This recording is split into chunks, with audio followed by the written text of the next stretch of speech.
pagi, siang, malam, Ananda. Oke, pada pertemuan kali ini kita akan membahas materi 3.2 tentang mengidentifikasi unsur kebahasaan surat lamaran pekerjaan.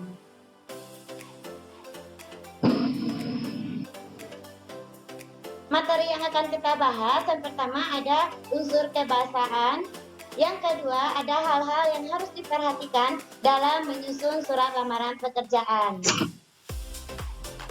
Oke, materi yang pertama adalah unsur-unsur kebahasaan yang ada dalam surat lamaran pekerjaan.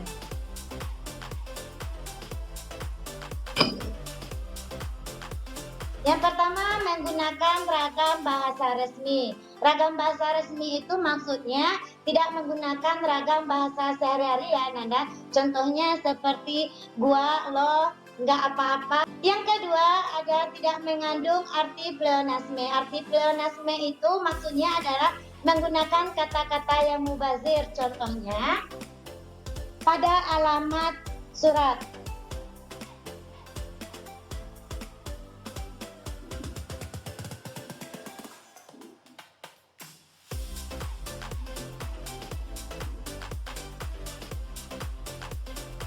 Kepada yang terhormat, Bapak Pimpinan bla bla bla. Jadi kepada ini termasuk ke arti pleonasme. Bapak ini juga, jadi ini kita hilangkan ya Ananda. Selanjutnya,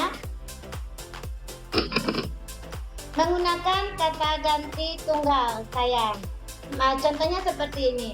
Besar harapan saya untuk diterima di perusahaan Bapak. Jadi kita menggunakan kata ganti tunggal yaitu sayang.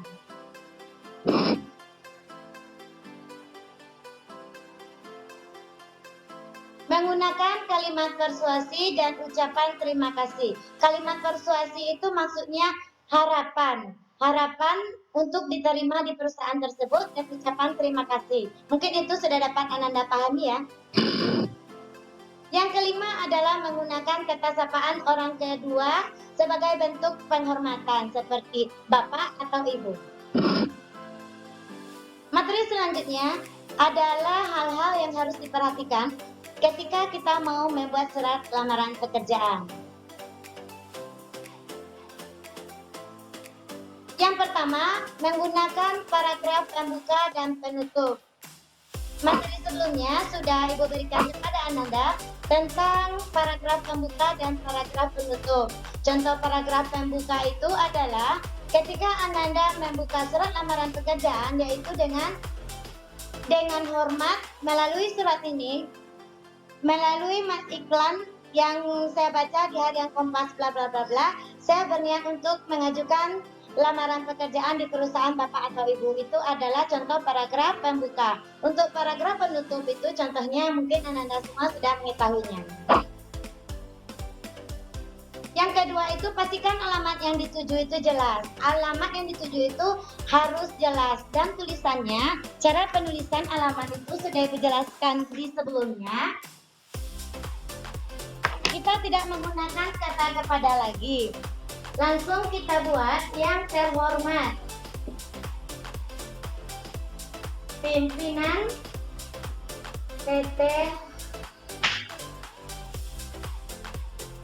Transco Pratama.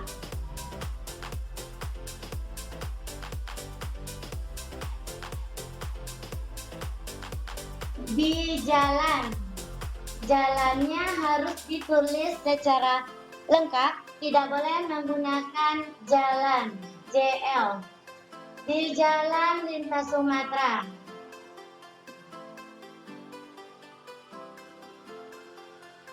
Nah, ini maksud dalam penulisan alamat yang kita tulis di Ananda. Selanjutnya, tuliskan informasi kita secara jelas. Informasi itu salah satunya adalah tentang informasi tentang diri kita. Kayak ada nama, tempat tanggal lahir, alamat, agama, terus masih banyak informasi tentang diri kita yang lainnya, tapi harus ditulis secara ringkas. Selanjutnya, pastikan surat lamaran kita itu bersih. Bersih di sini, kalau kita tulis dalam bentuk tulis tangan, intinya tidak ada coretan.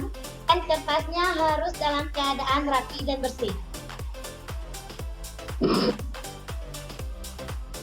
Yang kelima, sampaikan rasa antusias untuk bekerja. Maksudnya adalah ketika kita mengajukan surat lamaran pekerjaan itu, dalam surat lamaran tersebut kita tunjukkan rasa antusias kita, seperti sangat besar harapan saya untuk diterima di perusahaan Bapak. Bisa seperti itu kalimatnya. Dan yang terakhir adalah berikan tanda tangan Ananda semuanya, karena tanda tangan itu adalah identitas kita juga, dan dari tanda tangan tim HRD atau perusahaan yang kita tuju bisa menilai kepribadian kita. Ibu rasa cukup materi kita hari ini. Assalamualaikum warahmatullahi wabarakatuh.